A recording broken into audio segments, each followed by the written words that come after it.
All right, welcome back, guys, to another video. I just literally got out of YouTube prison. I've been locked down for a week. I was flagged for giving out medical misinformation, and I'm not going to go into details of what I said because I'm afraid that they may flag me again. And they gave me a warning. I was upset about the initial warning, and I came back with another video sarcastically reading back their medical misinformation policy. And as I did that, I questioned the validity of their claims, and then they gave me a second strike. So that second strike led to me having to be taken off of YouTube for a week. So I was basically in YouTube prison. So free speech isn't so free at all right now. So I have to be very careful what I talk about. I talk about things that I'm passionate about. It's not just Deion Sanders in sports. Whatever I see, I talk about. And I don't think that I should just limit myself to just one subject. I feel if I have information about other things, I think it's an injustice to limit myself to what I can talk about.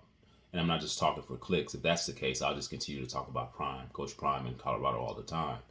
But if I have other things that I'm passionate about in terms of the atmosphere, the ecosystem that we live in, what they're spraying on us in the sky and things of that nature, then I feel the need to do that to satisfy my conscience and to be at peace with myself. You never want to limit yourself and cater to the masses. You always want to be true to who you are and true to what you want to do.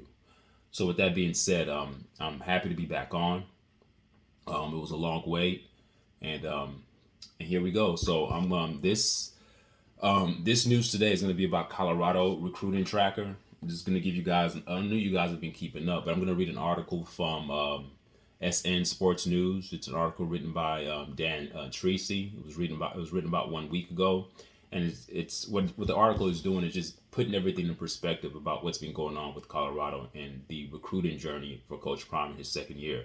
We understand the first year he brought in an influx of players through the transfer portal. He brought some players from Jackson State University. And the splash was huge initially. We all knew, he talked about the Louis luggage. He had the style. He had the charisma. He had the confidence. And it's one thing for a man to have the confidence, but people also look at his past accolades and they understand that this guy was a winner at the highest level, baseball and in football. And everything else that he's done in life, he's done well for himself. So when a man like this comes on the scene to an obscure football team that's been irrelevant for quite some time as Colorado, and he's promising things to come to Colorado, especially after leaving Jackson State and having success there, it forces people to move toward that energy, and people are moved by that. I was moved by that. The whole country was moved by that. Even if you're for or against him, either way, it's still polarizing to the degree that you're watching to see what's going to happen with Coach Prime. We understand that the first year didn't go so well. It started off very hot, but it plummeted. And I think what people are focused on now is to see how he's going to rebound. He has lost some coaches. He's lost some players. And this article is going to delve in deep into that. What I see a lot of people doing online and on other social media websites is that they are focused on imaging and marketing. What do I mean by that? What I mean by that is that every time Colorado gets a recruit, it's flashed as if it's like the biggest thing ever. And we understand there are many universities around the country in the Power 5 conferences that are doing the same exact thing. It's just that the marketing means and the way that Colorado and Coach Prime brand their recruiting is much different than what other schools are doing. In other words, they know how to take something that's at a level 1 and make it a level 10, and that's smart. You have to market your brand, and if you're marketing your brand, you tend to have onlookers who are moved by their emotions. They become emotional sycophants, and they become swayed by that. So what this article that I'm going to read is going to really break things down and just keep things concrete and just keep things factual and keep the statistics these statistics. It's not going to delve into the emotional aspect of our brains. And I think that many times we tend to move that way initially. Just like when Coach Prime first came, we were all on board thinking that he was going to, turn around the team quickly. We don't we didn't see that the average time that it takes for any coach to turn around a program is 3 to 5 years. But the fact that he came in with the emotional appeal, Louis luggage, the talk, the charisma, the swagger, starting off with 3-0, it pulled all of us in. And we all fell to the trap. And I think what happens in Colorado the first year is normal. But them losing consecutive games, I didn't like that.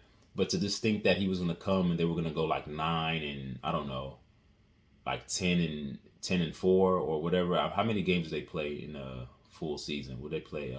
Their record was 4-8, right? So they played 12 games. So to think they were going to go 10-2 or 9-3 is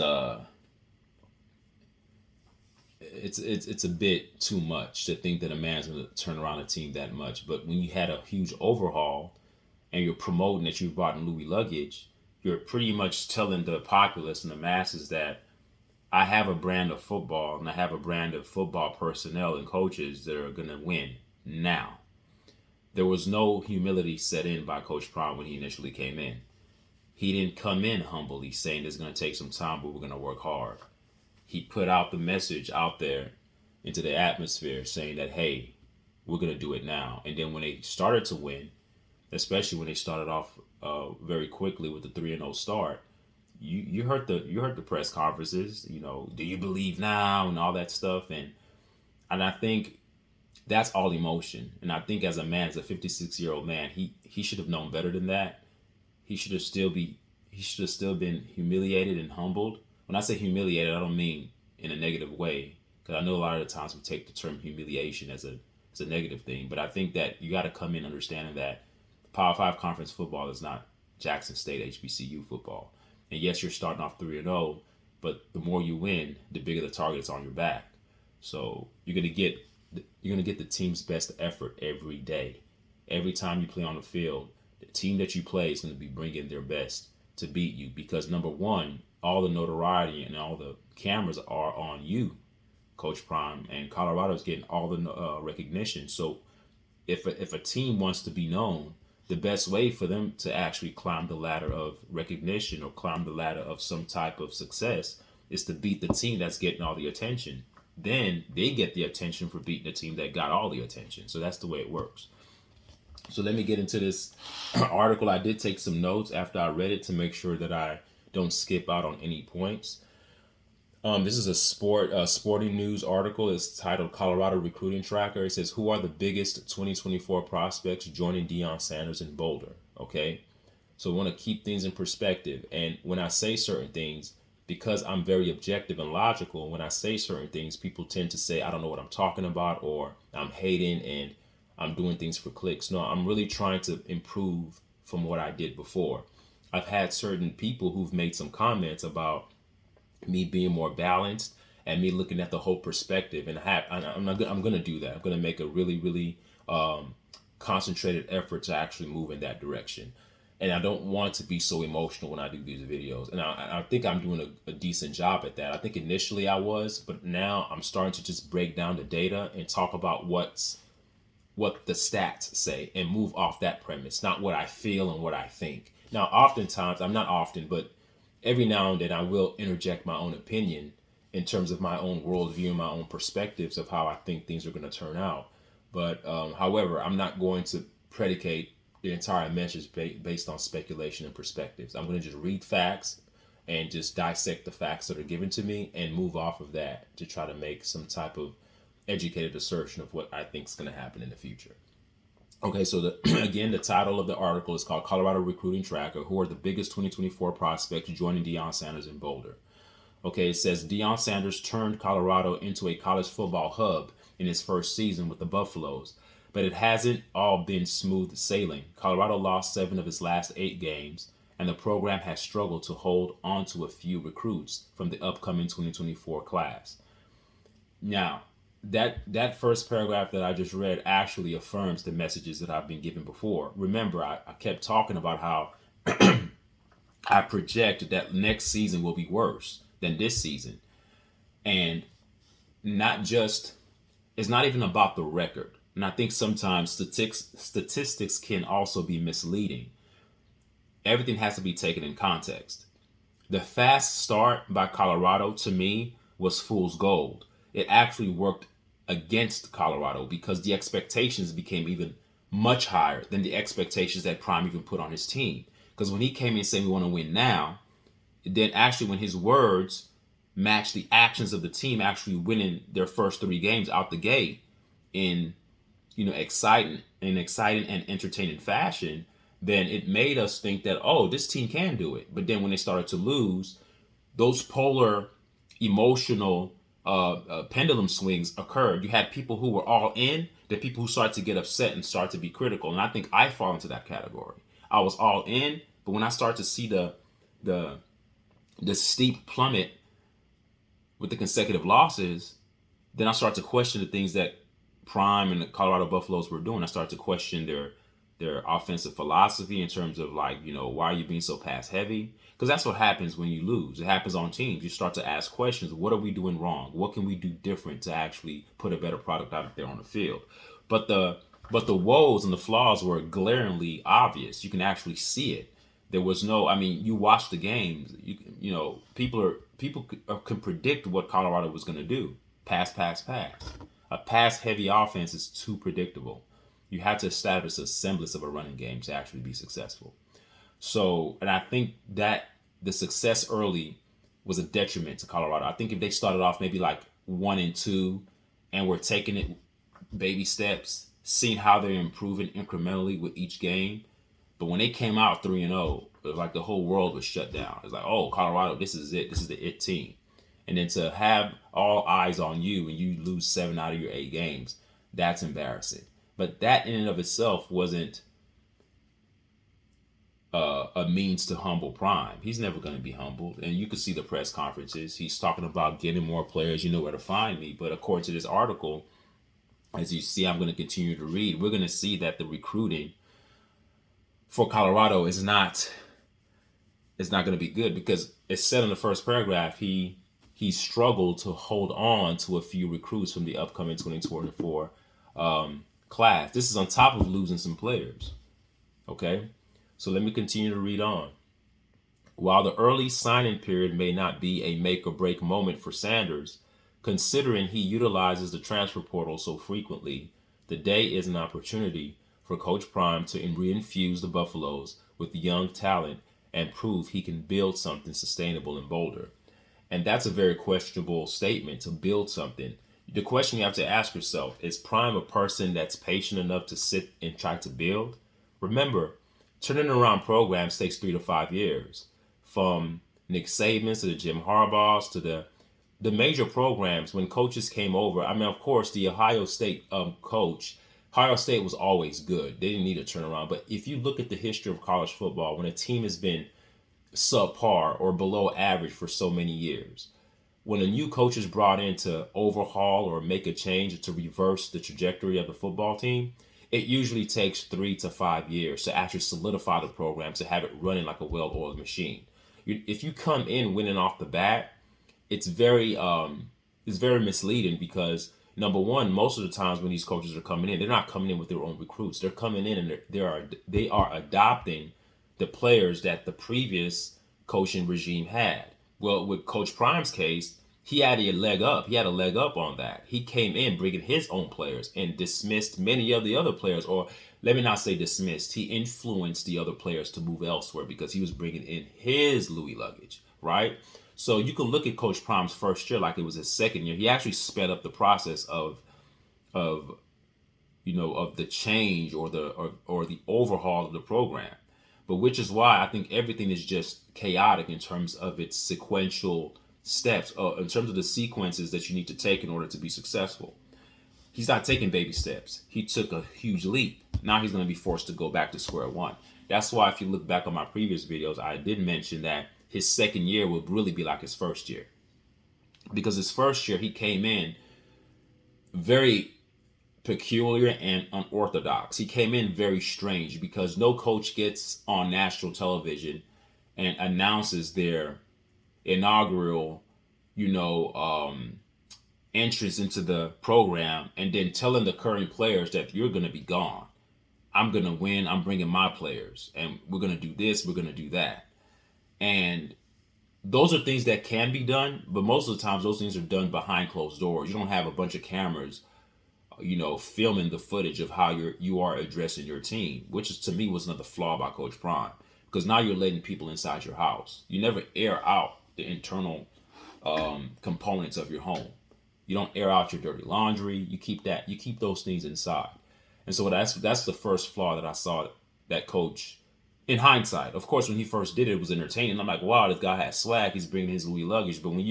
But that's part of growth. It's not that people are haters. It's just we have to stop using that terminology. Just start to think on the basis of how can I be a better thinker than I was yesterday. The way I thought when Coach Prime first came is not the way I'm thinking today. And if another coach ever does the same thing that Coach Prime did, I'll be just as critical as I am of Coach Prime right now. I'm going to look at that because now I have context in order to make that comparison, to make a more balanced judgment. I'm not moving off of my emotions solely. I'm leading my emotions and using logic to back up my thoughts and back up my perceptions and assertions. So with Coach Prime, that was his first mistake, was to televise that. Then we have to ask ourselves, is he going to be patient enough to actually build something sustainable in Boulder? I don't know, because the guy wants to win now. Everywhere he's gone, he's won. His personality, he doesn't come across as a patient guy. He doesn't. I think that he has a certain degree of patience with his son, because that's his son. There's a difference when you're coaching your son. But I'm very, very, I'm just waiting for the day that Shedeur makes his transition out of college football to go pro. Whether he's drafted in the first round or second round, I don't know. But let's say, after this year he leaves, which he has no choice. It's going to be his last year next year anyway. How is Coach Prime going to be? How is his temperament going to be with the team? Is he still going to exude? Is he still going to be impatient or be patient? I would argue and say he'll be forced to be more patient, because you're not coaching your child. You tend to be a little bit more patient with your child. But even the patience that he's showing with Shedeur is still relatively impatience. But I guess, when you're looking at patience, it's all subjective based upon the eye of the beholder. So if I'm watching it, I think that he's impatient. I think Prime's impatient because all of the attention is on the team. And he even said it to his players, like some of the players on the team are not ready for the spotlight. And it's not that players on the team are not ready for the spotlight. It's that Colorado's become a circus. It's become more than football. And I think most players that came there signed up just to play football. And I think it's become a media hub. It's become more than what these kids signed up for. And I think the kind of players that he's going to get are the kind of players that are like him, who like the flash, who like the notoriety, who may not have the natural born gifted talents that Coach Prime had as a player. You have to be careful. And I think that's when you have that crux, that conflict is you want to be known, but you want to be known for winning. You just don't want to be known because you have flash, or because you talk a certain way, or because you're promoting certain things, or because your son's doing the Shedeur and flashing his watch, or those are the things you don't want to be known for. You just want to be known for, you want to be the most boring program that wins. San Antonio Spurs in their dynasty, they were very boring to watch, but they won. Look at New England Patriots with Brady, those years when they were winning. They were pretty much predictable. They didn't give you much in the media. They even had a term called Bill Belichick in it. When you would interview Bill Belichick, he was very short with his answers. He didn't give you anything to go off of. He didn't give media anything to talk about. He was very boring. Same thing with Brady. Very square. And I think that's what Colorado has to become. Now you're going to say, well, that's not him. Coach Prime has to be himself. That's fine. But being yourself at the expense of what? I mean, if it's about football, then make it about football. If it's about you, then make it about you. And I think that's what Coach Prime does. He makes it about him, then tries to amalgamate his energy and his brand and infuse it with football, but then using football as a way to push himself. So it's a synergistic relationship with both. And when you have that, you're gonna have room for conflict because there's too much movement. It's too much movement. It should just be one thing. It should just all be about football. It shouldn't be about your shades, the hoodie, and all that. Just be square. Look at Eddie George. He just He's coaching at HBCU. No one talks about him because he's all about football. But we are drawn to entertainment, and I think that's what Coach Prime understands. He understands that college football is entertainment, and he's taking full advantage of it. And I'm sure he's raking in money, and he's raked in a lot of money for Colorado due to his presence and due to his charisma and due to the way he's marketed the team. And there's no knock on him. I just think that when you're coming in early in a program and you're trying to rebuild a program, I think you have to take baby steps. I think this is something that could be done if he had coached there for like 5 or 6 years and they became dominant. Then I think all of this can come later. But I think it's reversed. He's bringing in the cachet and the flamboyance and the extra rah-rah, but there's no substance behind it. There's no wins. You lost 7 of your last 8 games. And as the article says, you're having a hard time keeping the recruits that you're struggling to hold on to them. Okay? Further along, the article says that Sanders had landed one blue chip prospect in interior offensive lineman Jordan Seaton. And remember Jordan Seaton, this is the guy that went on Undisputed and talked about being committing to Colorado. But then again, there were news came out about a week and a half later talking about how he was questioning committing to Colorado. He was thinking about going to Maryland. And he later on just confirmed and said that, okay, I'm going to just go to Colorado. So to me, what happened? He was so adamant and so for sure about going to Colorado, but then all of a sudden he had second thoughts. And I know you guys are going to say it happens all the time and da-da-da-da-da, but something happened to cause him to have a little bit of reluctance to actually commit fully to Colorado at that time. But we'll never know because, the general response to that is that it happens all the time. The recruits, they sometimes go back on their word and blah, blah, blah, blah, blah. But the way Coach Prime talks, he talks as if coming to Colorado is a for sure thing. Then you know where to find me. Colorado's the place to be, yada, yada, yada. Well, some of these recruits are not coming there. And most of the guys who are coming through the portal, they're coming there to get known. And I think that's an advantage that Coach Prime has. Most players want to go to a program where they're getting notoriety. Like going to Alabama, most of Alabama's football games are on television. Notre Dame, most of their games are on television. So with Colorado, you are going to get all the attention as a player. So it's in the best interest of players to actually enter the portal for that. But then again, is it about notoriety or is it about football? Or can it be for both? Can it be both? But I think when you have both have both aspects of having football and notoriety has to come in order. You just can't have both at the initial stage, like at the initial steps. Just like walking, you walk with one foot in front of the other at a time. When a kid is learning how to walk, they don't hop. It's one step at a time. And I think that then you're using both of your legs. And I think that with football, it has to be football first. And then out of football first, you start to generate wins. Then football first, you generate wins. It's a dance. It's a science to that. And I think trying to do both, it convolutes things. And then it forces people to start blaming, and it just fractures locker rooms. I think take the music out, learn from your first mistakes, Coach Prime, the first year. Make it all about football. Get the cameras out. Get all that stuff out. No one should be in your locker rooms. Well-off media, stop doing that. Well, yeah, just turn your program, go black. And just the product on the field should be what people come to see. Not the external stuff that are going around that are not centered solely on football. That's just my take on that. I could be wrong.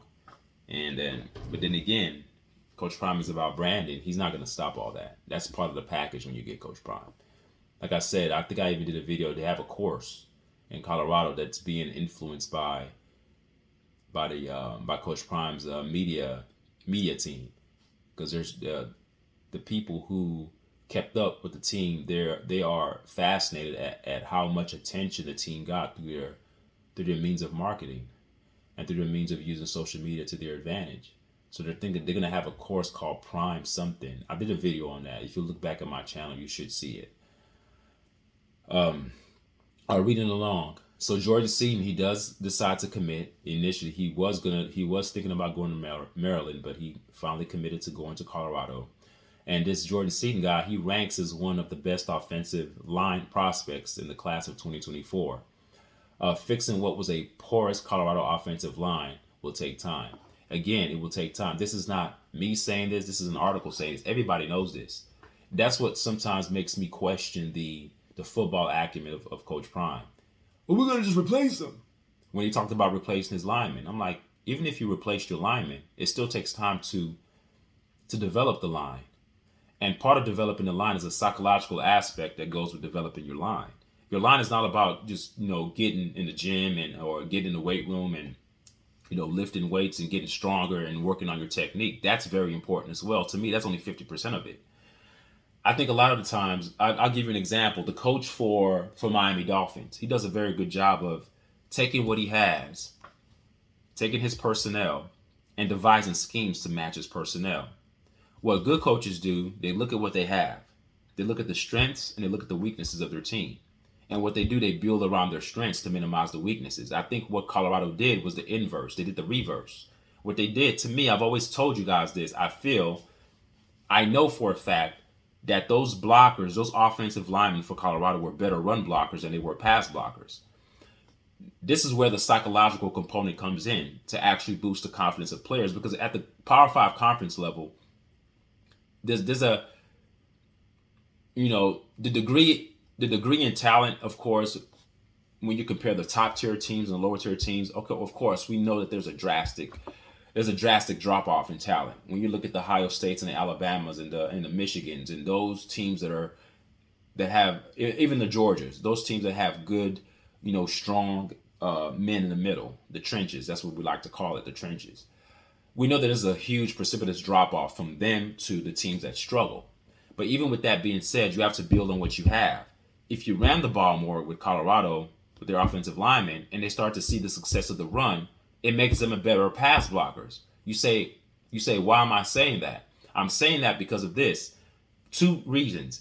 When you block and you're successful with the run, it boosts the morale of the offensive linemen, because now they know that they're doing something positive. They're not being cast as the problem of the team. I feel like the team's lack of success this year was placed on the shoulders of the offensive linemen. I pretty much think that the whole season, the offensive linemen were thrown underneath the bus for why the season went the way it did. Every time that Shedeur got sacked, offensive line's fault. If they ran the ball and got like 2 or 3 yards on a running play and didn't get that much of it, offensive line's fault.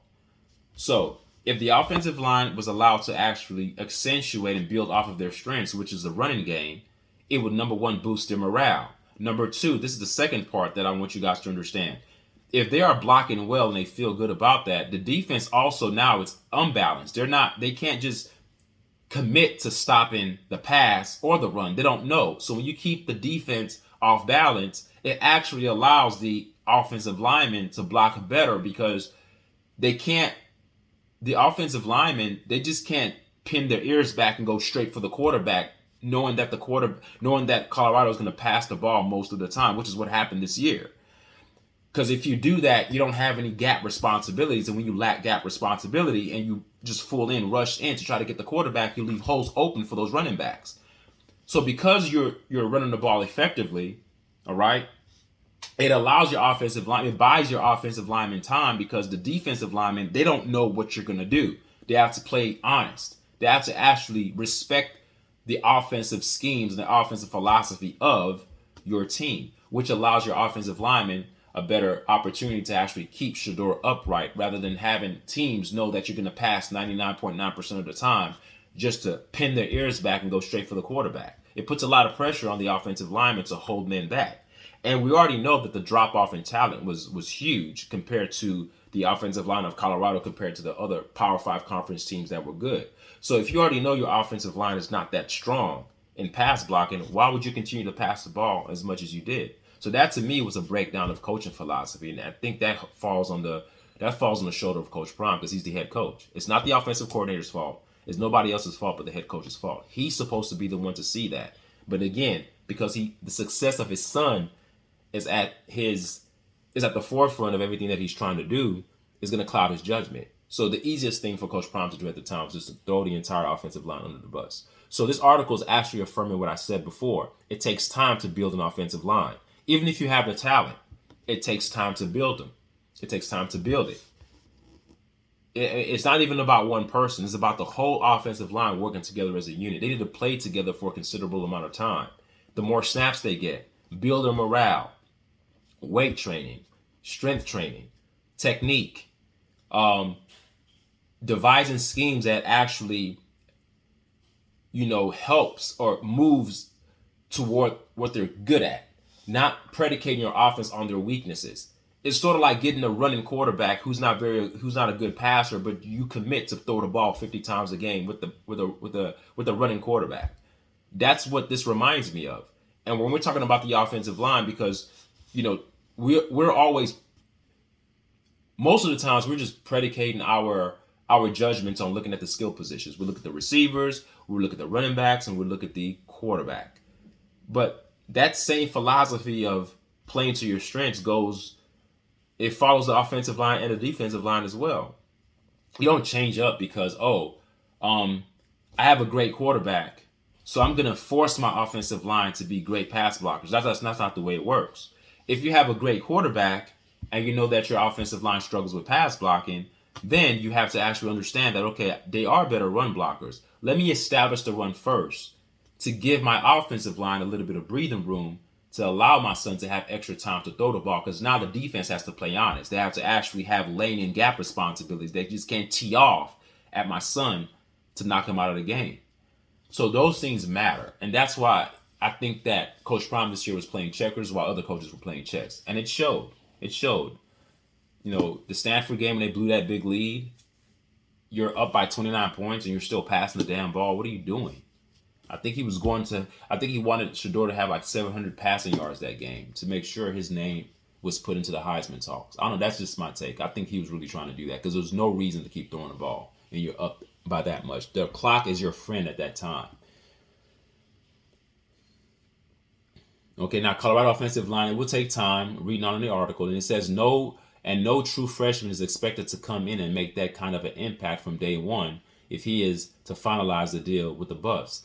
And the reason why they're saying this is not because no one believes in Jordan Seaton. That's not the point. The point is that when you come in as a freshman, most freshmen that come in on the offensive line, they usually redshirt their first year. Alabama has a lot of redshirt freshmen that were great offensive linemen in high school. Georgia does the same thing. You ask the question why? It's to develop them. That whole year that they're redshirting, they're working out in the gym, they're working on technique, they're watching tape, they're eating right, they're getting their nutrition right. They're building themselves up. So when they come in as a redshirt freshman, they are ready to go. Don't expect Jordan Seaton to come in to all of a sudden, just be amazing. His first as a freshman, a true freshman at that. So I would argue, okay, if this is a hypothetical, predicated on a hypothetical, if Coach Prime continues to have the same offensive philosophy and they bring in Jordan Seaton, I would argue and say that the same results are going to occur. The same results are going to occur. If you're going to be pass heavy and you have a freshman as a tackle, true freshman, you don't think those other upperclassmen are going to be stronger and more? You don't think they're going to have better technique? Remember, he's not playing against high school. He's not playing against a high school defensive line. He's playing against other Power 5 conference D linemen. At least the offensive line for Colorado last year, they had some sort of continuity or camaraderie. I mean, some of those offensive linemen came from Kent State. They've played together to a certain degree. They just didn't do the things that they were strong at. They didn't focus on the strength of the offensive line. Be it as weak as everyone says the offensive line was, they did have a strength. They weren't weak on everything. And then Colorado had the good running back. So even if, let's say they're run blocking let's rate it. Let's say from a 1 to 10. Let's say that the Colorado offensive linemen, their run blocking was about a 6, a little bit above average. But yet they had above average running backs. McCaskill, you don't think McCaskill was good? Go watch McCaskill's tape at U of H. Hankerson, these guys were good. They had good running backs, above average running backs. If you have above average running backs with above average line, it tells me you should run the ball more, not pass more. because your pass blocking is the weakest part of your offensive schemes. Then you can have bigger splash plays by play action, because now the defense has to actually commit to stopping the run, and when they bring extra men in, that's touchdown. It's really that simple. But if you're just gung-ho on building the stats of your son, then you're going to pass every down and become predictable. Then you're going to blame the losses on your offensive line rather than taking responsibility as the coach to say, hey, this is on me. I need to change the philosophy of the team to make sure that I'm putting my players in a position to actually excel at their strengths, not putting them in a position where they're playing off of their weaknesses. I've always said this. So no true freshman is expected to come in and make that kind of an impact from day one if he is to finalize the deal with the Buffs. Here are the latest updates on Colorado's 2024 recruiting class, including a look at which prospects are already committed to the Buffaloes. All right. Colorado recruiting live updates from early signing day. Colorado football recruiting class of 2024. Okay, now I want you guys to listen to this. It says Colorado has been active in the transfer portal, but at this time, the Buffaloes have landed only 9 commitments from the high school class of 2024. Only 9. Now, it says only 9, but I don't think that's a big deal for Coach Prime because he's trying to win now, because he doesn't have the patience to try to rebuild. He's trying to rebuild with skipping steps. So like building a home. You have to lay down the foundation. It's ugly at first because you don't see the outcome of the house. You see the picture, you see the end goal of what you want the house to look like. You have all the equipment. Well, you're slowly getting the equipment that you need to build a home. Then you have the foundation. It doesn't look very pretty when the foundation is up. Then you have, then you start to build the other parts of the house. And you start to put up the walls, the wood. It still looks ugly because the house hasn't formed, but that's the process. It's a process that leads to the fulfillment of building a house in its entire completion. But are you willing to wait and go through the process? And I don't think Coach Prime is willing to do that. So the 9 commitments from high school is not a big deal because I don't think Prime is predicated on getting a bunch of high schoolers. Because what that means is that if you get a bunch of high school freshmen who just left high school, what that means is that you're going to have to develop those players. There's going to be a huge learning curve. There are going to be many mistakes that are going to be made by these freshmen, no matter how talented that they are, because they're still freshmen, they're young. It's hard to win with a bunch of young players. And if you're going to get a bunch of young players from high school, that would mean to me that Coach Prime is showing signs of patience because he understands that it's a process. He's getting the players that he wants from high school. But in this case, the way the article framed it, it says only 9 commitments as if that's a negative thing. Well, for the traditional rebuild, it is a negative thing. For Coach Prime, he doesn't care about that. He wants as much talent as he can get. He wants as much talent that he can extrapolate or extract through the portal. Getting good players from other teams to come play for Colorado. He wants to win now. He's not at all, passionate or leaning towards getting a bunch of young freshmen to build. He doesn't want that. Now, Travis Hunter is the exception. He came out of high school a monster, and Coach Prime was in love with Travis Hunter, which is why he's literally adopted Travis Hunter as his other son. Travis, Shiloh, and Shador, his 3 sons. Okay, you have to be out of this world like a freakish athlete as a freshman to actually make a difference. Usually, it takes time. It takes a considerable amount of patience, and there needs to be a learning curve that's allotted to these freshmen that come in. And I don't think Prime has the patience for that, which is why I've came to the conclusion that he's not patient. Coach Prime is not patient. He's not trying to rebuild the traditional way, and he doesn't have to. He doesn't have to. But do know that when you're trying to go the quick route, it can backfire on you. If you're trying to build a program, right, that's sustainable, it takes a sacrifice in the earlier stages to get the type of players you want. Not only do you have to get the type of players you want, you have to build and develop those players. A lot of the freshmen that you get, you will have to redshirt them. They may not be able to play immediately, which is okay. That's part of the development. As they come in, you work them. By the time they're sophomores in terms of their second year in college, but in their playing, their athletic status, they'll be redshirt freshmen. They will be ready to go because they have the talent already behind them. Coach Prime is not trying to do that. He wants to win now. So the quickest way is through the portal. But I think that's going to be his downfall. Because you can't just put a bunch of guys together and expect to win immediately. Because it takes time to build that team cohesion, team camaraderie, team chemistry. There needs to be a developmental program in Colorado that takes the young freshmen and develops them. I don't think that it's very wise to get freshmen and throw them in. Like Jordan Seaton, remember when he was on Undisputed, he said that there were many other teams that wanted him, but he wanted to play immediately. Those many other teams that wanted him were probably like the Georgias and the Michigans and the Notre Dames, but most of those teams already have a strong offensive line. They're not desperate for offensive linemen, so they can afford to get a top offensive line recruit out of high school and make them wait and redshirt them for that first year to make sure that they are fully ready and prepared to actually play their second year, which will be their redshirt freshman year. But when you go to a team that's desperate, now you're going to be thrown into the fire. Jordan Seaton. And we're going to see how you're going to do.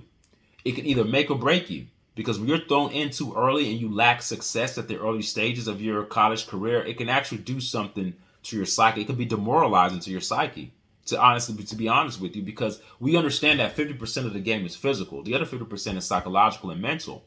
If you have confidence in your abilities, it actually puts you over the hump. You can have the skill, you can have the talent, but if you don't have the confidence or the mentality to match that skill and talent, then what do you have? You have nothing. You just wasted potential out there on the field. And I don't want Jordan Seaton to do that, but he's going to come to Colorado. He's going to play his first year because they're desperate for offensive linemen, and we're going to see how it's going to go for him. But the only 9 commitments from high school class, I don't think that's a big deal. People can play on it like it's a negative thing and laugh at Coach Prime with that. The true haters, because I'm not a hater, I'm really being objective here. I don't think that's a bad thing in terms of Coach Prime's philosophy and mindset of how he thinks the football team should be put together. He's focused on that portal. The 9 freshmen, the 9 commitments from high school, it's not a big deal to him. Here's a complete look at the Colorado 2024 recruiting class, including each player's 247 sports ranking overall by position. Okay, so you guys don't see this here as I'm looking on my computer screen. Jordan Seaton, his position is that he's a offensive lineman, internal offensive lineman. He was ranked at number 13. His number 13 overall rank for the class of 2024, and in his position, he's ranked number 1. So that's a huge deal. Ranked number 13 overall, right? You're including not just in his position. We're talking about his overall ranking in all positions. So that's great that an offensive lineman is ranked 13 out of all high school players, but he's also ranked number 1 in his position as an offensive lineman. So that's a good thing. But this would be a prime player, no pun intended. This would be a prime player to actually develop. But because Prime is not trying to be patient, he wants to win now. So he's going to be thrown into the fire. We'll see how that goes. Then you have Drelon Miller. He's a wide receiver. He's ranked number 69 overall, which is not bad. And he's ranked number 15 in his position. He should redshirt too. I don't think that Colorado needs any more receivers. They have good receivers. Joe Horn. I know Xavier left, but Horn is going to fill in. Omarion Miller is good. The receiving core is not the problem. Travis Hunter plays receiver. They don't need receivers, so them getting a good receiver is not a bad thing. But I don't think he needs to be thrust in the fire immediately. So Drelon Miller, it would be in his best interest to redshirt his first year and work on his game and understand the playbook, and maybe next year he can actually play. But that's just my take. He may not. Next, you have Kamron Mikell. They just put him athlete, ATH. I guess that stands for athlete. Correct me if I'm wrong. ATH. No, he's ranked number 81 and number 4 in his position. I don't know. Someone in the comments when you watch the video, let me know what position ATH stands for. I don't know what ATH stands for. Next, you have Brandon Davis-Swain. He's a defensive lineman, DL, defensive lineman. His overall rank is not available, and his positional rank he's ranked number 35 as a defensive lineman. That's not bad either. That's a good freshman. So that's the 1, 2, 3, 4. That's the 4th freshman. The 5th freshman is Omar White. He's also a defensive lineman. His overall rank is not available, but he's ranked number 52 in his position, which isn't bad. Anytime you can get a player that's ranked within the top 100 in their position in all high schools, that's not a bad thing. You still have time to develop these players. And some of these players could be late bloomers. It doesn't necessarily matter what you're ranked in your position when you're coming out of high school. It just matters how you grow into your body, how hard you work in the collegiate level, what kind of coaching that you get from the offensive coaches, your strength coaches, how bad you want it. I mean, how's your diet? How's your training? How serious are you about the craft that you're in? That plays a part in it as well. So the rankings are good to see, but the rankings don't. It's not an indicator of what success or lack thereof you're going to have in the collegiate level. A lot of it doesn't cover the intangible things that goes on with an athlete. These are just raw numbers we're looking at here. All right, next you're looking at Eric Brantley. He's a wide receiver. His overall ranking is not available. He's ranked number 53 in his position as a receiver. So here we have the second receiver. We have the number 15 positional rank and number 53 positional rank. Next, you have Zycarl Lewis. He's also a receiver. So they have they have 3 receivers out of the 9. They don't need any more receivers. And I think the receivers are coming there because they understand how pass heavy the team is going to be. But if I was pitching, if I was a recruit, but then again, this speaks to why I don't think Coach Prime is patient. I wouldn't get any more wide receivers. I'll probably get one or two at the most. I would just focus my entire recruitment class on D-line, O-line, linebackers, safeties. There's O-line and defense. Receivers, no. You can always find speed guys. You have them on your team already. But that's just me. I think that these 3 receivers are wasted spots to me. Because I already have a slew of receivers on that team already. Then the next recruit, you have Amontrae Bradford. He's an edge. I guess he's the D-end edge. His overall rank is not available. He's ranked number 50 in his position. And last but not least, you have Micah Welch. He's a running back. His overall ranking is not available. He's ranked number 62 in his position. So there you go. Those are the 9 players: Jordan Seaton, Drelon Miller, Kamron, Mikell, Brandon Davis-Swain, Omar White, Eric Brantley, Zycarl Lewis, Amontrae Bradford, and Micah Welch. Those are the 9 players. Out of the 9 that he's gotten 3 were receivers, 1 offensive lineman, and 3 receivers, and 1 edge guy. So to me, his offensive line is pretty much being built through the portal because the only recruit that he got in terms of offensive line is Jordan Seaton. Then I think he has a guy from I did a video on that. He has a guy from Indiana that transferred, a guy from Jackson State. There's a couple of more guys that came too. But we'll see how that works. You put the team together. These guys need to start working now. They need to get in the lab now. Like, they need to get a head start. Because I don't think throwing together an offensive line personnel like that is going to be beneficial if you're trying to predicate your offensive schemes on passing. It's going to make it very, very hard, Coach Prime. The easiest thing you can do is establish the run, then pass off the run. I keep saying it. I'm going to keep saying it until I'm blue in the face, until you see him do it. You saw a little bit of it the last game of the season when Shedeur didn't play. They looked like a competent football team. Even though they lost that game, they still looked good. It didn't look bad.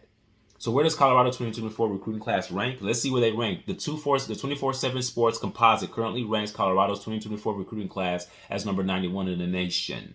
Now remember, in my earlier videos, when the season came to an end, was coming to an end, at that time, Colorado was ranked number 60. I think they were ranked number 63 or 66 at that time in the nation in recruiting. But as the football season ended, and they've gotten to the recruiting season and signing and, in the signing day stuff, they've actually dropped. So the higher your number, the worse. And when you're talking about recruiting classes, you want to be ranked low. The lower the number, the better. They're ranked 91. So what they started off with was they started off in the 60s. They're now in the 90s, which is not a good thing. It's not a good thing. All right, players who have signed their letters of intent include Miller, Mikell, Davis-Swain, Brantley, and Welch. Those are the ones that have signed. Jordan Seaton has not signed yet. Now, this article is about a week old. Maybe he has signed. But at the time of this article, he had not signed yet. With that being said, program building is about more than just recruiting in this era. Sanders heavily utilizes the transfer portal and has already secured 15 transfers ahead of 2024. When both high school recruiting and the portal are taken into account, Colorado ranks 21st in the country according to 24/7 Sports. So there you go. In terms of recruiting, he's 91 in the nation. But when you add in the transfer portal aspect, he drops to 21, which is huge. So then again, when you're ranked number 21, it means that Colorado does have talent, which is what I thought they had this year. I thought they had talent. It's going to boil down to coaching, folks. It's going to boil down to coaching and your coaching philosophy. And who are you trying to build and how you handle your young men. If the story that was told on Jason Whitlock's show with those two ex-players is true, then Coach Prime, you have a lot of soul searching to do because you can't treat players like that.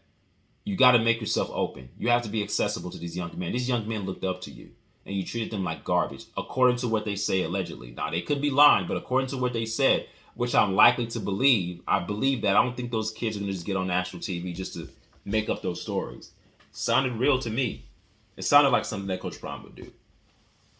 And putting signs on your carpet, say, did I ask you to enter, and not having people, like, don't do that. If your players speak to you, speak to them, not just your three sons. You can't have favorites on the team. So I just hope that he's learned from many of the mishaps that he's had this year. And it's his first year. He should be allotted grace as anyone would at a first-time job, even though this is not his first time coaching, but it is his first time coaching in the Power 5 conference. I think he should be given a little bit of leeway, but he cannot repeat the same practices as he did last year. If he does, then he'll be a fool. Only a fool remains doing the same thing, expecting different results. My predictions next year is that, based upon what I'm seeing unfold and all the changes and all the movement, I think that this first year, let's just act like this first year didn't happen. I think this second year is truly his first year. This is his first test. He came in with too much of an emotional splash. And I think that put a huge cloud over the team. I think that the team has learned from their mistakes. I think Shedeur should pipe down on the watch flexing and all that stuff. Just focus on football, son. Stay off social media and focus on football. And I hope that this year is more of a focus on football and less of a focus on the theatrics. And hopefully it puts out a good product on the field. It's too early for me to make a prediction, but I think we shouldn't put more expectations on the team this year. I think that last year was just just like when you're cooking, just look at last year like the preheat. When you're preheating the oven, when you put it to the certain temperature that you want, you preheat the oven gets hot enough, it gets to the temperature that you desire, then it beeps, then you can put your food in to bake. I think the first year was preheat. We saw how Colorado handled pressure. We saw how they handled defeat. We saw how they handled struggling down the stretch, losing 7 of their last 8 games. Let's take all that into consideration and hope that the team learns from all that and they apply those things to this year. But it's hard to do that when you're getting so many transfers who hadn't experienced that with you. That's what team building is about. That's what program building is about. So that's what makes this year very tough, because I think if most of the players stayed and most of the coaching staff stayed and there wasn't this huge influx of portal transfers, then I think that with the same team that you had, you would have a better image. You would have an easier means of actually forming an identity of your football team. And it'll be easier for you to actually go out there and play, adding extra recruits and adding a few guys from the portal. But to have so much movement, getting guys that didn't go through the struggle, it's almost as if you're starting all over again, which is why I'm looking at this second year with Coach Prime as another first year, because there's just too much movement. And I understand there's movement, but I mean, correct me if I'm wrong. Maybe you guys have better statistics than me, but even his first year coming to Colorado, there's a lot of players that came there. None of them understood how to go 1-11. They don't understand that pain of going 1-11. They came out off the bat winning 3 games in a row. Now, the second year of Coach Prime in Colorado, you're having a lot of movement, a whole new offensive line. They don't know the struggles of being thrown underneath the bus. They're coming there to be better than the ones that were thrown underneath the bus. But sometimes there's something precious that comes forth from struggle. And when you've been beat down, you have no way but to go up. It makes you stronger. What doesn't kill you will make you stronger. And I think that the team would have been stronger this year if they kept most of their guys. Of course, you always shoot to make improvements. But we'll see how it goes. We'll see how it goes. But I think that next year would be like another first year for Coach Bryant. Too many changes. But I think this first year, hopefully, he approaches the football season with a better mindset to make it more about football and less about theatrics. Less about documentaries and more about football. Less about you and more about your players. It shouldn't be about where's my theme music. It should be about the kids. Don't walk with Shador up and down. Walk with your team up and down. Do more things with the team. Okay? Build those young men up like you're capable of doing, Coach Prime, and you'll see how far your team can go. All right. Thank you guys for listening. Leave a comment to me what you guys think. Again, this is just me reading the facts about how the recruiting has gone for Colorado thus far.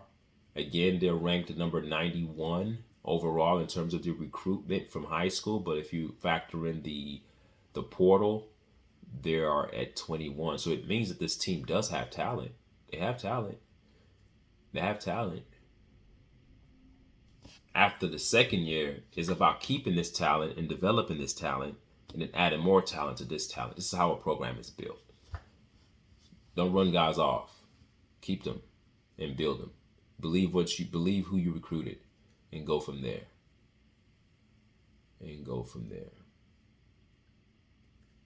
I'm trying to make sure that I gave you guys. Okay, yeah, they're ranked number 91 in the nation in terms of the recruiting class, which is very low, not that great, but they're 21 in the country according to 24/7 Sports if you factor in the 15 transfers ahead of 2024. So we'll see how next season goes, guys. Thank you guys for listening. Leave a comment. Tell me what you guys think. All right. Thank you. So I'll come back with another one.